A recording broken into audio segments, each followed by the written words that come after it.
Hey folks, Dan at Acres again. Ed here, back on the Comet. We are waiting on parts here. I've mentioned in the last couple of episodes, I'm waiting on these cat's whiskers. My dad used to call them the belt line moldings, I think they're called as well. And so I just ordered all those online. They'll be here maybe next week. Same on the other side. So I can't, that's holding me up a lot here. So I can't put in the rest of the windows. I put in the regulators for the back quarters, but the regulators for the fronts are sitting on the bench. I can't put the glass in, and therefore I can't put any of the interior in on top of that. So that stuff, those little items are holding me up from doing a bunch of stuff in here. I can right now paint this. I'm going to paint that beforehand.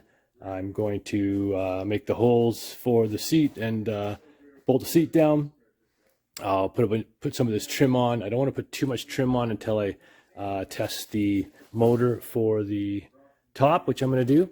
But we do know that the engine, number one, hasn't ran since 2000, about 2000, 1999. So 22, 23 years, this engine hasn't ran. So I do know that it's or it wasn't locked up when I first got this car, because I tested it and made sure that this was going to be a viable engine. But we do know that things can happen while they're sitting. So now it's been sitting another 3-4 years. So I do want to go through it again and make sure that that it's going to turn over, and that we're going to be able to not have too much trouble as we go forward. Make sure that this vehicle is going to be ready to run when we go to start it in the springtime. So this is not going to be a will it run yet, but it's going to be a make sure it runs in the future video, add on to some of the trim work that I'm still doing. Like I said, I'm still waiting for those parts. Well, yeah, taking a look at some of the quick items here. Rad is pretty much dry and empty, although I don't see any. Oops. I don't see anything that would show that it would have leaks anywhere. I don't see, I mean, I actually see a little something funny down at the bottom there. So we're going to have to closely check on that. See a little bit of separation here of some of the fins on the rad. And so once we fill that up and pressurize the system, we may be pulling that out to go through it. But it doesn't look very overly corroded inside. You can see down inside there. Let's see if we can get the light out of the way. There we go. Oh yeah, so actually it looks pretty good in there. Those tubes look pretty open, just a few that we can see anyways. I noticed this is the overflow tube is broken off, but in the old days they didn't go anywhere. They pretty much just went down to and out, down and out. Power steering. It's got a power steering unit on here, and look at that, nice full red fluid. The power steering unit. Got the old school bag style windshield washer reservoir.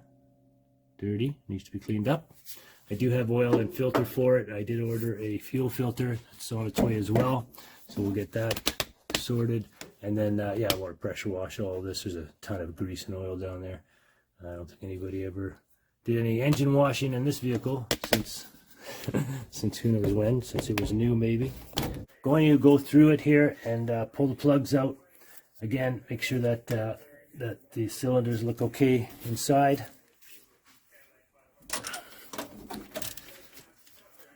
Let's pull out the rest of these plugs and see where we're at that way.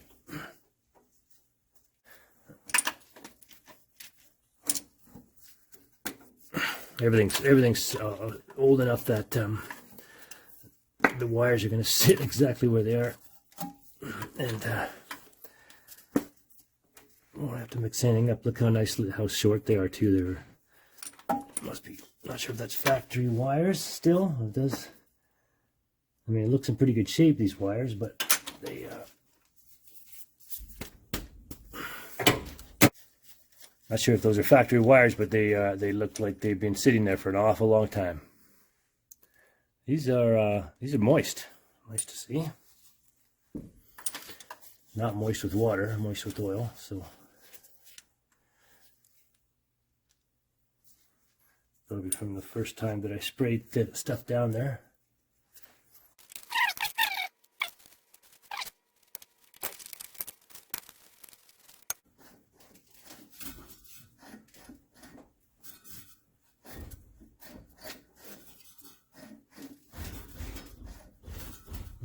Pretty good. Heard a little bit of scraping right at the beginning, but nothing now. Oh yeah, now it sounds really good.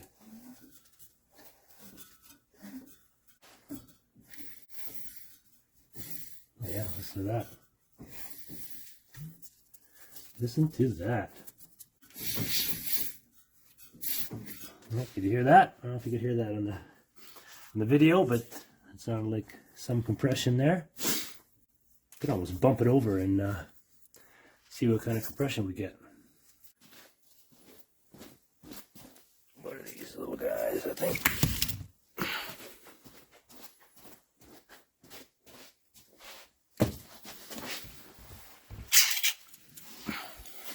Press a button before removing the cap.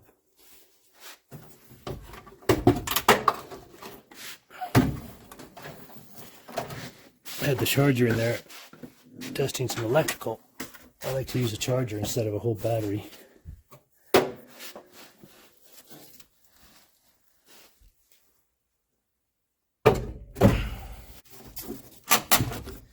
Positive.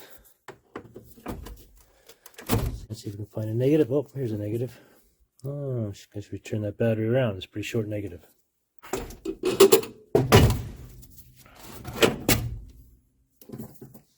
Negative. Positive. You know, I just realized I don't have a key. Right. Let's see, you know how people are, people like me, hoarders. Let's see if we kind of got any extra keys around here. Oh, got a few keys here. Let's see what we come up with.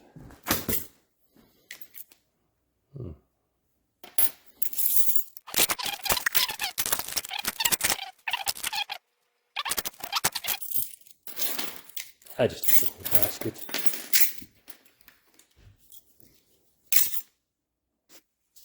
All right, who's game for trying a bunch of keys here?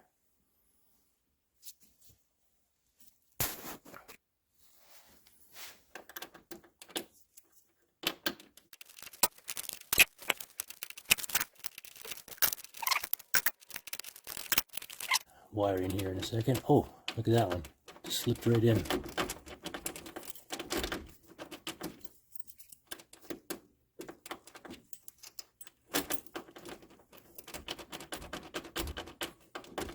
Super close.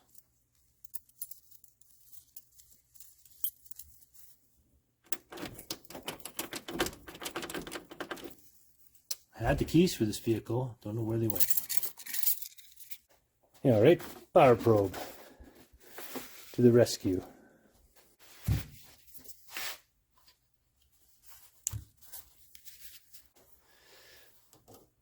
Positive. Negative. We are live. This one should have power. Yep, that's got 12. That's got 12. That's interesting.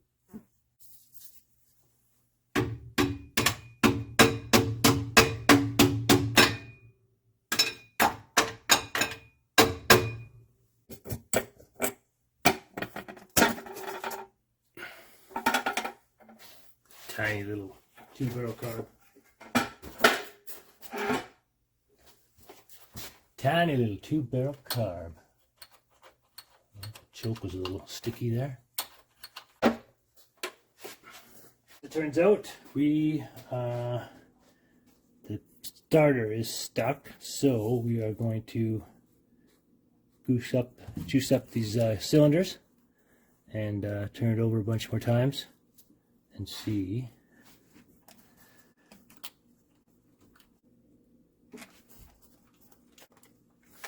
Air mount comes out of this, so we do that. Only dripping and dripping.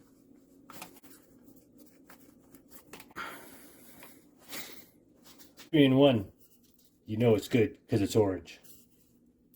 Freeze rusted nuts and bolts, loosen stuck parts, fast acting formula. I don't know if it's does the same water displacement thing as WD-40, but it is made by WD-40. Look at that. This is a WD-40 product. 3-in-1.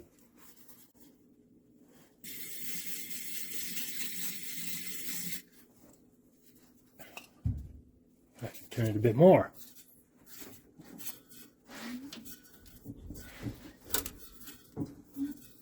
Apparently turns nice. It's got some compression.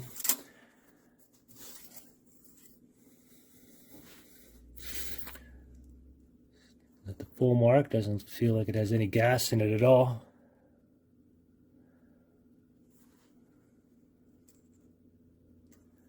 So I think she's gonna start up for us in the springtime.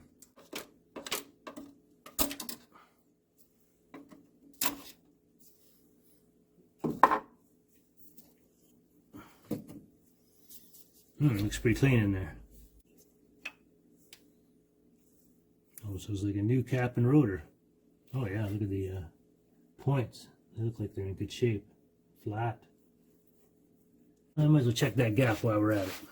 In the old days, we used to use a matchbook cover to approximate the gap. Let's see what kind of matchbook covers I have collected over the years. Bunch of casino ones. Let's see. Plaza. Live it up like never before. The Plaza. Northern Lights Casino. Eddie Lights Matches. Western Village Casino. Oh, lots of casino ones. Huh. No, look at that. It's almost exactly that thickness there. I'm going to pull you right in, get you a good view there. See that gap in the points? Yes, you can. This matchbook cover in there.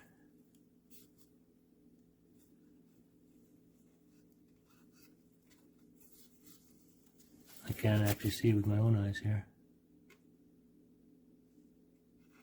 But yes, that actually feels perfect. Huh. There you go. Still works.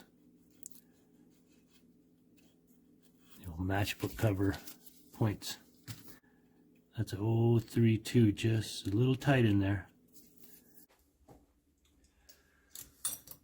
Alright, so here we are. I did have the battery charger on for a while now, so we'll be able to hook this up and give it another go. Another crank. Let's hook up the power probe.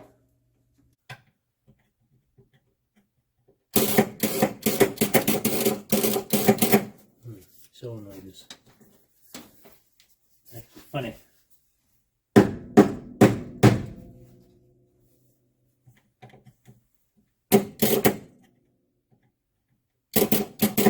Our battery's not good enough.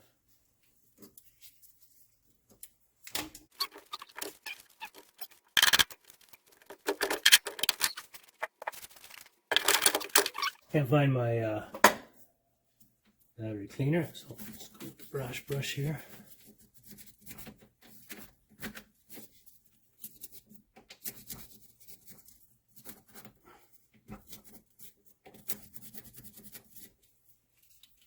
Verify that's plus, negative.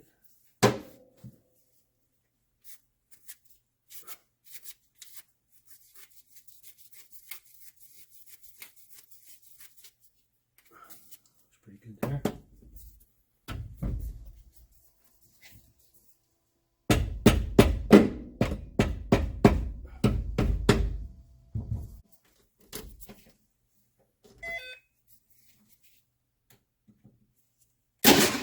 Oh, there we go. Woohoo! We've got her started turning. Needed a better battery after all that. Alright, so cranking time. Zoom out a bit here.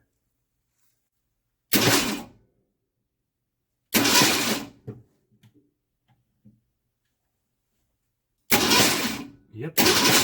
Good there. Okay.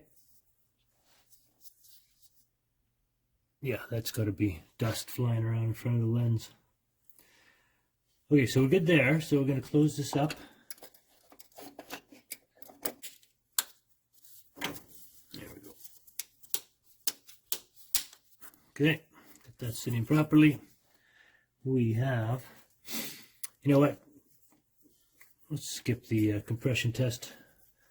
We'll do that later.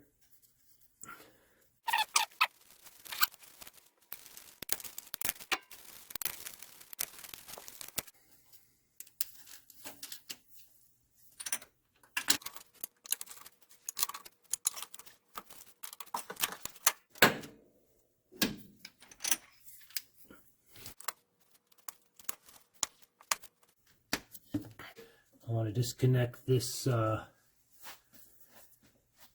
line from the fuel so we don't get, if there is any junk fuel in there, we don't get it pumping into the carb. Yeah. Once in a while I use the super snap-on flare nut wrench set because it's the best. Look how heavy duty that is. Like, these won't spread. Those other ones always spread, or any other kind spreads galore. These ones don't spread, and they just do a fantastic job.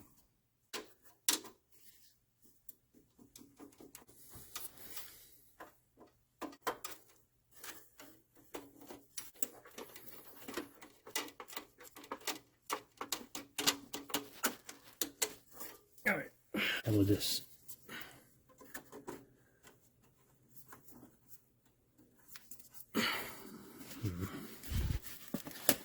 A little better. See here, see if I can't go from the positive on the coil to the battery. Okay, try it again, see if I get some spark.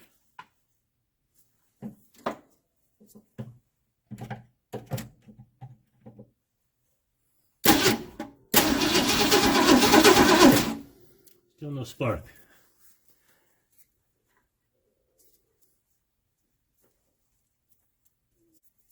Let's test the windings on the coil. Oh boy.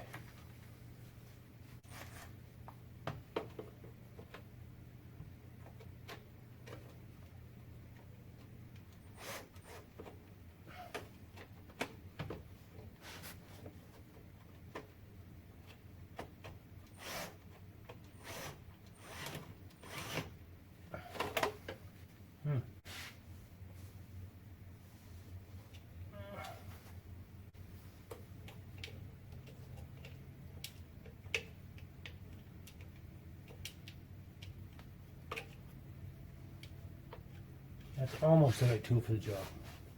Here's one of those times that I actually do have the exact right tool for the job.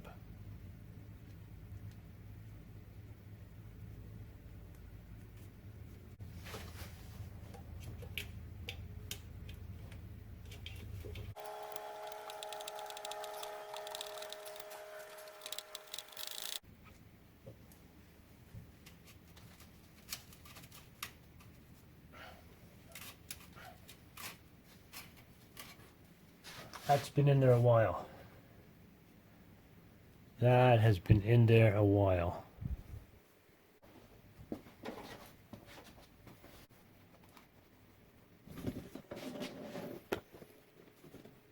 Should have 2 to 3 on the primary side and 5 to 20 on the secondary side. So 2 to 3. I'm in there. I got 2 to 3 on the primary side. That's 2. And 5 to 20 on the secondary.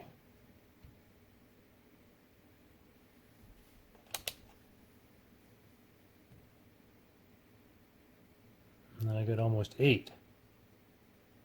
So I don't know, maybe this is good, this coil. Clean her up, put it back in.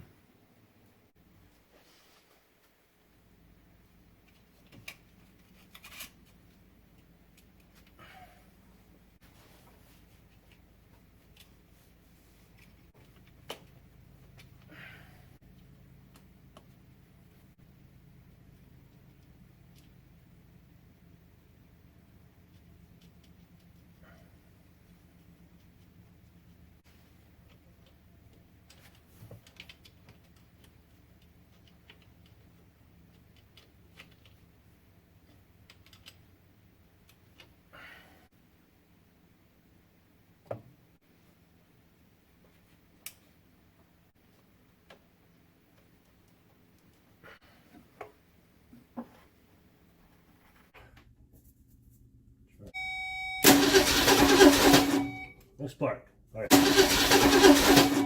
No spark. All right, let's check the coil. Oh, there it is. 1.9, and it's usually a 1.8 plus or minus 3 ohms generally. So if we get this on a good contact here, we got dropping down 1.9. So yeah, 1.8. So perfect. So it's right in between the 1.5 and 1.8 plus or minus 3. If we turn these around, negative to positive. Yeah. Both the same. And then from the primary to the tower should have a much higher reading. So let's crank that up. 7. That's on the 200 million side. There we go.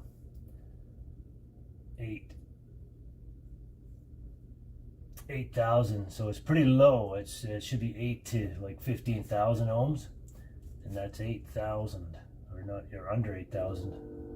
Depends on the coil, of course. 752. But nonetheless, we got resistance on both, so it's connected. The other thing you can do is just check and see if open circuit against the body. So scratch a bit on the body. Shouldn't have anything reading at all. That means it's not grounded to its case. Looks good to me on both sides. All right, so I think the coil is good. Out on a walk here. It's a beautiful winter's day.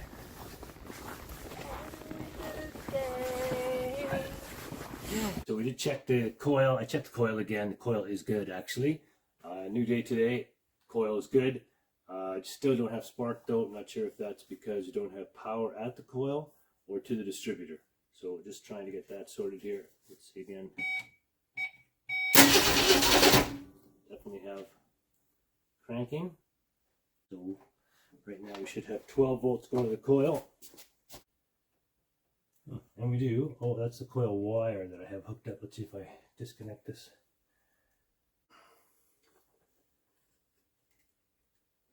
Now we should have power to the coil. Yep, now we got power to the coil.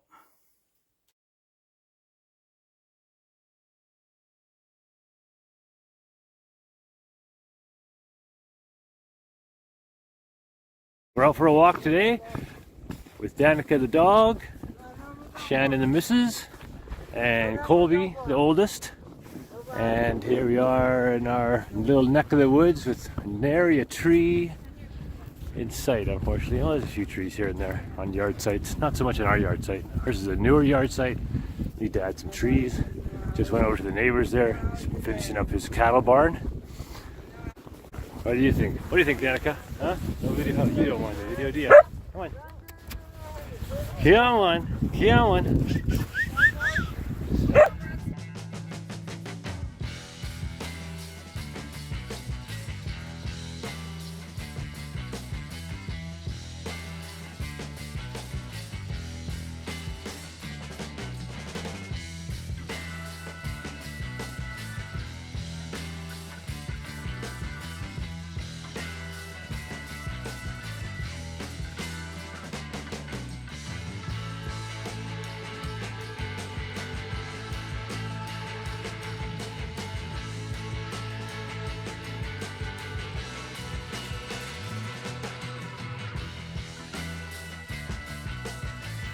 All right, so I thought I'd show a little bit of repair and cleaning up these. These are the sills. They're very thin aluminum. They're very, very dirty, corroded. Soaked them here for a while with some solvent. This one here has actual corrosion damage going right through that one screw hole. I think we'll be able to hide that, somewhat anyways. I'm going to treat the back of it with the metal prep.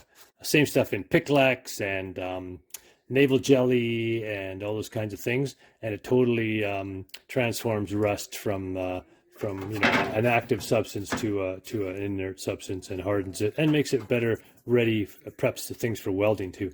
So anyways, I'll prep all that, and I'll be very careful with this, and then I'll just maybe I'll use a larger screw washer there. But anyways, we'll just try to get these things cleaned up a little better. I got a few different things I can try.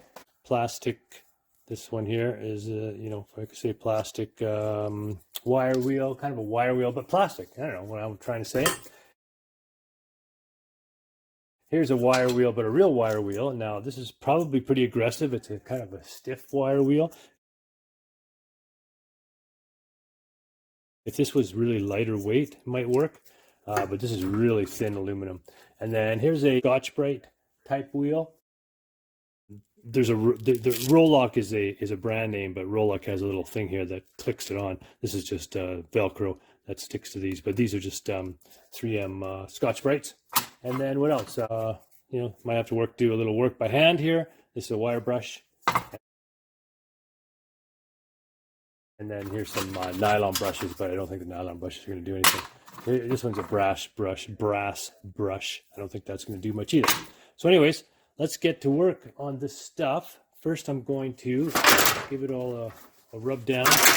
See if I can't clean some. Here is, you know, this is a, believe it or not, Bondo brand. It's kind of sad. Bondo brand pick hammer. And what you're looking for is something that has a bit of a rounded edge on this side. That's it's not bad. It's a little sharp. I can feel that. And you can change these a bit. You can grind these or sand them down a bit. Here's a snap-on one. This one's a beauty, and it's got a really nice rounded edge on there. Not sharp, nothing that could scratch it or anything. So that definitely going to use that one. Put that over here. Then we have this item here. This one has sharp edges on both, so this is definitely a hammer for getting creases. I might be able to get in there with that. Yeah, that one actually is definite. Try that. Sometimes you'll use you know, different rods or things, something to get behind here that you could use that as a dolly. That one's going to be too big, I think. This one here also has a nice edge on it, just like kind of like that other hammer. This one's like my favorite hammer of all time. I actually totally restored this hammer in another video. I'll show you that quickly. Picture of that getting restored. So I might try that. And then what else? A few different items in here. And I think this here might work if I put it in a vise. You know what? I think this here, if I put that in a vise and then hammered it across that.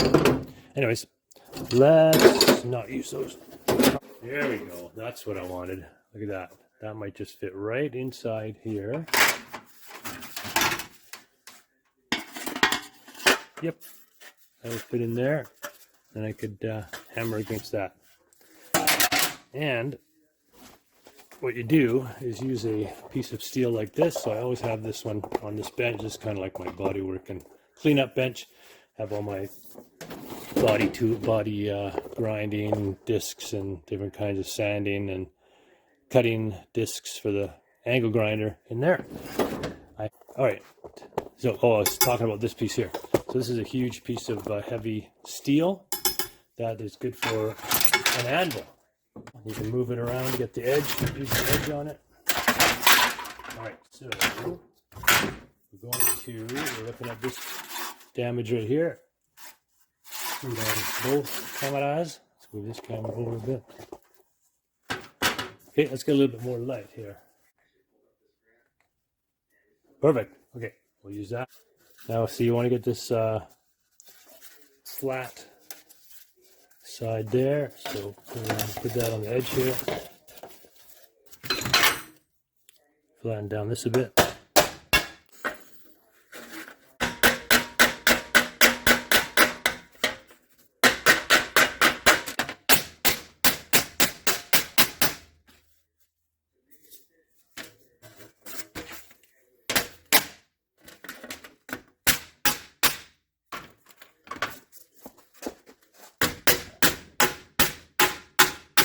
Oh yeah, that's what you want to use.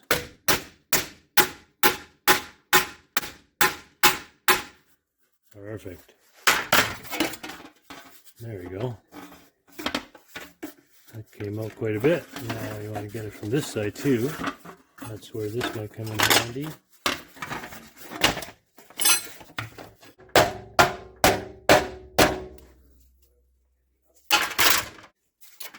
as I was saying, got most of it out here. I'm trying to get this a little bit back in here, high spot.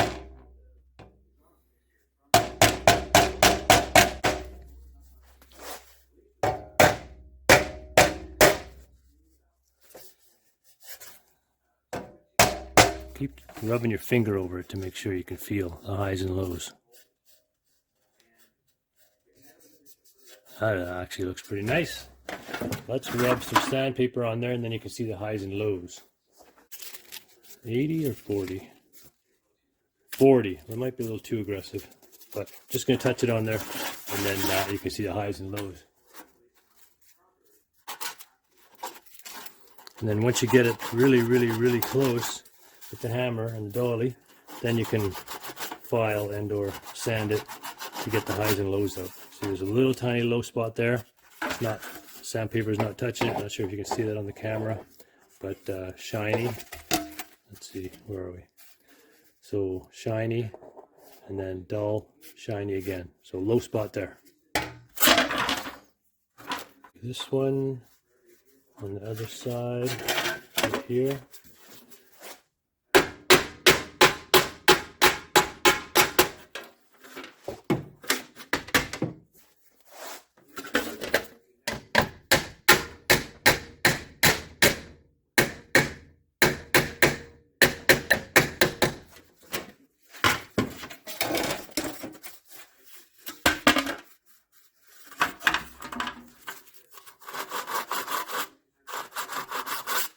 There you go, now it's touching right across there.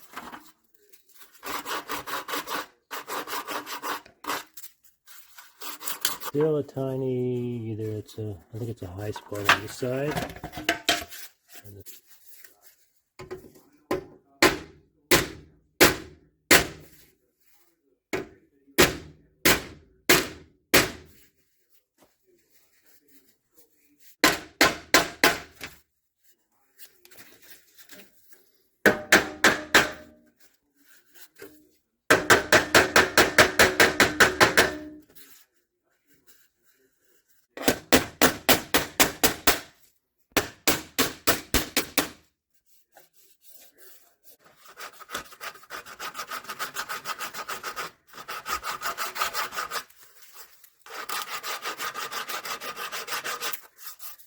And make sure you don't go too far or go through it.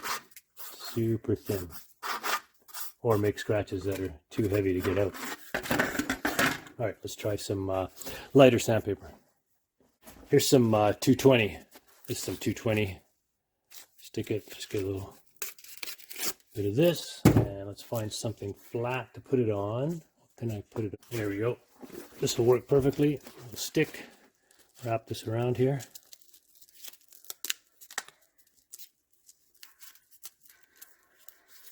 Use that. Get this nice and flat.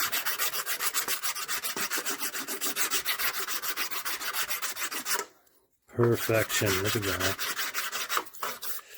Got the scratches out from the other stuff. Should have put it closer to the edge because this thing here is bugging me.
All right.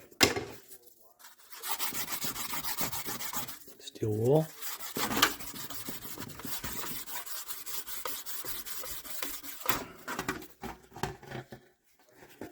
Pretty nice. Keep working that until you get all this stuff out. this back here. Here's a bit of sandpaper on it.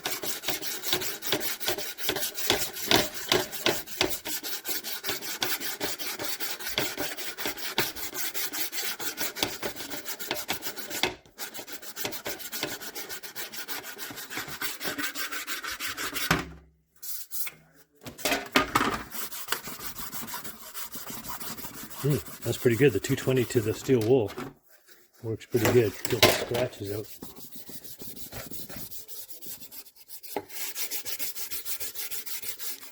Plus, as you go over this like that with the steel wool, you can get a lot of the pitting out from the corrosion.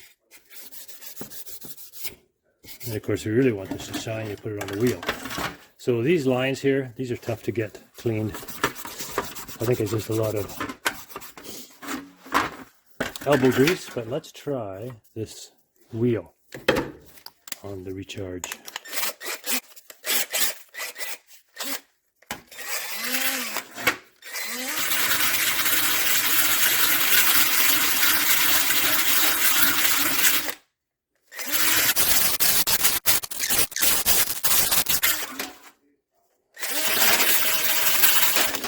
I'm gonna think the other stuff. This is gonna be too aggressive. Let's try it in the back.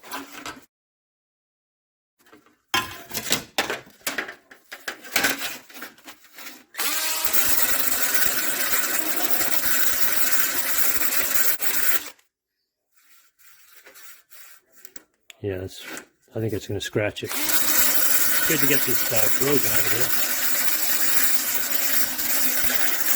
Knock that corrosion right off.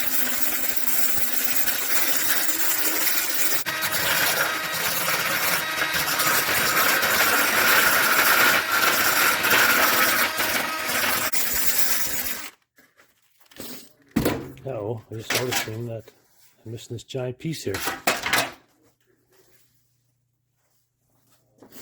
Crikey. That's not good. That we're going to have to maybe solder that back together. Actually, that might work. Corroded. First, I'm going to have to treat it with the metal prep. Where's the metal prep? There it is. Metal prep is pink.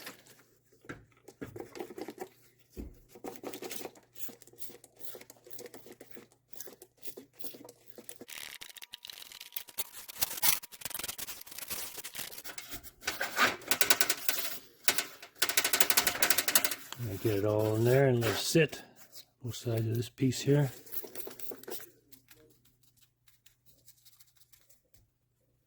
Alright, we'll let that piece sit. This one here still needs a lot of cleaning. Got a lot of marks there.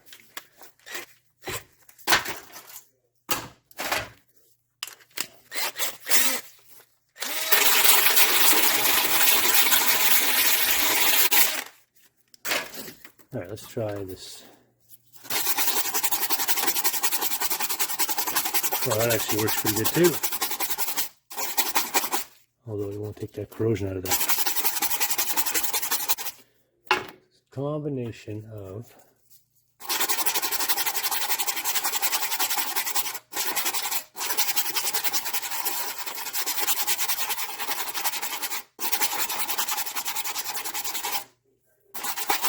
I wonder if this sandpaper will help at all. What do you think? What do you think, Cub? Oh yeah, look at that. That works out really well.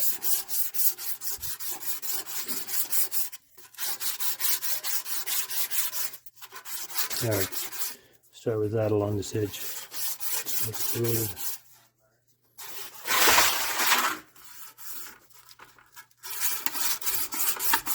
So just going around getting all the worst spots, of course, and then we'll work our way down. Scotch-Brite, more wire brush, get dirt out of the cracks and things. Can't do all this like that by hand with this piece of sandpaper. To get the worst parts. Use a Scotch pad here.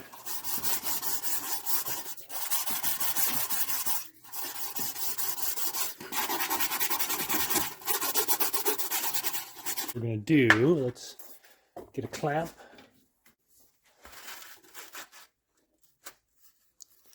Clamp that down. Use the 3M Super Duty. No. Rather thick. I'll be back once I mix this up.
Well, what do you think?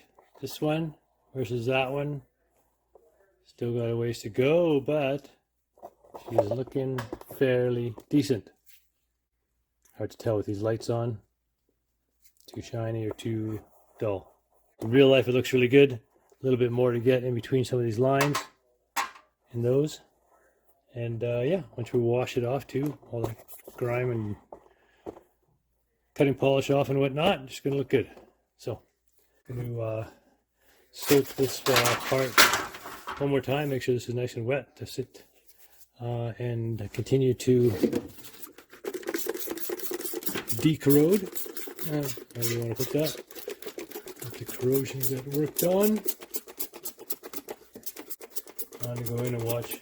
Maybe there's a new episode of Watch Wes Work. If not, I'll have to rewatch Matt from Diesel Creek, Andrew Camerata, No Nonsense No How, Musty One. I was watching Musty this morning.